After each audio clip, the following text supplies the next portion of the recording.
John, just want to pick your brains about the NHS land grab, Naylor review and the Phoenix project. Not a lot of people know about what's going on behind the scenes, and it's accelerating. Yeah. What I'm concerned about is the whole process of the privatisation of the NHS, the loss of their assets and what's been happening throughout.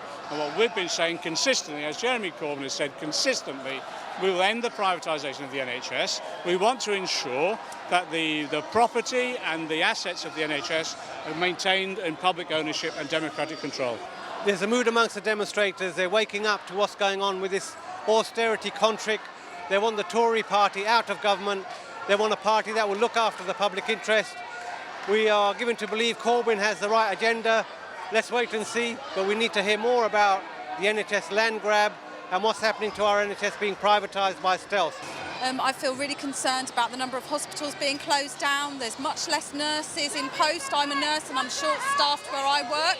They're privatising it, they're destroying it, that's why I'm here today. This is a country that likes to pride itself and claim that we're the 5th largest GDP on the planet, and the fact that we have this abundance of wealth, yet it's the poor people who time after time again have to pay for this country's economic failures, it's a travesty, it's an absolute shambles. How can we've got money for nuclear arms, but we don't have money for our doctors? What about the 7 billion refurbishment of the Houses of Parliament? Is that a good use of money?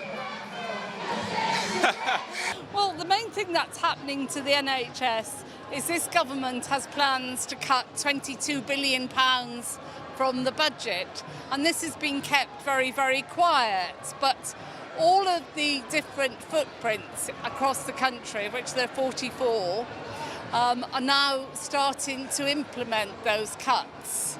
And we're from North East London, and in North East London we're going to have over £570 million cut from our budget.